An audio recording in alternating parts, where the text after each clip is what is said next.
Hello, my name is Karen and this is Henry. Today we're going to be working on this 1999 Jeep Grand Cherokee, and we're going to be working on the ECT and the throttle position sensor labs. Taking a look here at this 1999 Jeep Grand Cherokee, this one has a plethora of sensors on it. This one has intake air and ambient temp sensors. This is your ambient air temperature sensor. This is your intake manifold temp sensor. Looking just to the front here, that is your engine coolant temp sensor just behind the alternator. We have a battery temp sensor that lives just underneath the battery, as well as integral to the transmission and the range switch assembly. It has a transmission temp sensor. And then another sensor that this one has is not a negative coefficient thermistor. This has an infrared temp sensor for the auto climate control right there in the middle of the dash. Taking a look at this 2011 Chevy Equinox, there's a few different temp sensors along it. The first one is your ambient air temp sensor, which resides behind the front bumper cover, right in front of the radiator, right there. The next one is a part of our mass airflow sensor. It is the intake air temp sensor. And the last one, it's a little hard to see, is all the way down at the bottom of the engine bay, right there. That is our engine coolant temp sensor. This vehicle also has a evaporator temp sensor, which lives under the dash in the HVAC housing as part of our evaporator. So just on the other side of the firewall right here. Right now we are testing the sensor circuit. We're doing the sensor circuit test, and right now we are connected into the middle pin right there, which we're going to test right now at wide open throttle. So going through the range of motion, this is closed throttle. We're at about 0.63 volts. And if I slowly open the throttle, we slowly see the change increase all the way to there, which is wide open throttle, which is 3.97 volts. Now if we close it, slowly and gradually, see our throttle position sensor is working good. We don't have any open spots or weird spots in it where it jumps up or jumps down erratically. Back to close, which is 0.63. Okay, so since we are back probed over here into the ECM, this is where the voltage sense circuit enters the PCM back from the throttle position sensor. So we should see the exact same voltages on that end of the circuit that we saw on this end of the circuit, just to make sure our wire integrity is good. And as you can see, as I open it, the voltage increases in the same manner that it did when we were testing it directly at the throttle position sensor, which means that the wire circuit from the throttle position sensor through the harness back to the PCM is good. Okay, so we showed you on the multimeter what our readings look like, but now we're going to show you on the picoscope. So once again, I'm back probed into the orange and red wire, which is our voltage sense coming out of your throttle position sensor. Go into the vehicle, I'm going to cut the key on. Key on, engine off. Let's key on, engine off. So you have a little initial voltage spike, and now I'm going to slowly increase the throttle position gradually. It gradually increases into to wide open throttle, and I'm going to gradually decrease. And it goes up to 4 volts. I'm going to stop our waveform, and as you can see, we run from about closed throttle being about 68, 69 millivolts, all the way up to right about 4 volts, just shy of 4 volts at the peak. 3.986 volts right now. Right now we are on key on, engine off. We have a scan tool plugged in.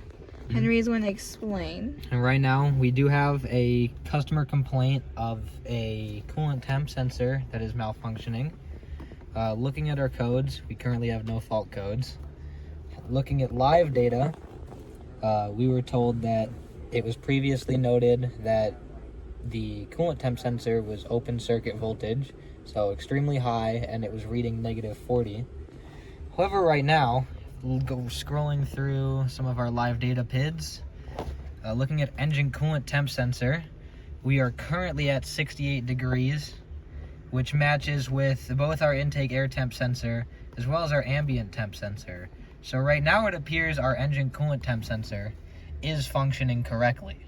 So let's go ahead, give it a visual inspection and see if we notice anything. So currently I'm about to test the resistance of it. Look at our scan tool. It is unplugged currently, so we are at full 5 volts. Testing it just on the back of the connector here. I'm going pin 1 and pin 2 on the back of the sensor, and we are at 12.5 kilo ohms, or 12,500 ohms. So right now we are very cold, room temperature basically. Right now we still have the other sensor disconnected and it's still reading 5 volts. We're probed in here to the intake air temperature sensor, which lives just beside the throttle body. Yes. And you can see we have a very similar reading of 12.4 kilo ohms, or 12,400 ohms. Which is still reading the same as the other one as well. Okay, so right now we are currently back probed into the signal wire, back to the PCM. So this is its voltage sense. With the PCMCs coming from our engine coolant temp sensor. This will continue to drop. It started at about 4.1 volts and is currently dropping. You see our voltage here is also dropping as our engine coolant temperature sensor increases. These should stay the same, so we're just going to focus on engine coolant temperature sensor for now. But we'll see if there's any irregularities in this as it increases. Alright, so right now, engine's been idling for a minute or two. It's starting to get up there in temp. As you can see here, we are at 143 Fahrenheit and about 2 volts, which is consistent with our multimeter reading. So we're at here 2.14-ish, up there we're about 2.04, so there is a little bit of discrepancy there. However, we know this is a single range ECT sensor because it has not dropped and spiked back up super high. So this is just a standard engine coolant temp sensor. Intake air has increased a little bit, not a whole lot. You see our ambient air temperature is still 68. So everything right now appears to be working correctly. Right now we are at normal operating temperature. We are running around 197.6 in temperature. We have touched up the open housing. Yeah. It's open Thermostat is definitely open. Yes. This line is very warm. See, we're running about 1.1 volts left, which is pretty consistent with what we have here. And we have our electric radiator fan, which is in front of the mechanical fan, cycling on and off as it deems necessary. However, our mechanical fan is doing a pretty good job at removing heat, and so far we have discovered no issues with our coolant temp sensor. It seems to be functioning appropriately and cycling as needed. It is not spiked or dropped super catastrophically. And the electric fan just kicked on now that we're about 200 there. Okay, so right now we're once again measuring the resistance of our coolant temp sensor now that we are up to full operating temperature, about 200 degrees. And you can see we're at about 0.76 kilo ohms, so about 700 ohms, 750 ohms roughly, so quite a substantial amount less than we started with at 68 degrees. So it does appear that this is working correctly. Okay, so in all of our diagnosing and going through the systems, we did end up setting 2 trouble codes, a P0113 and a P0118, which is intake air temp high voltage and engine coolant temperature high voltage. So with that, that's just from us unplugging it and setting it to open circuit voltage. So we can just erase those. And with that, it should be all good to go. You can see, going back into the code read menu, we have no more fault codes.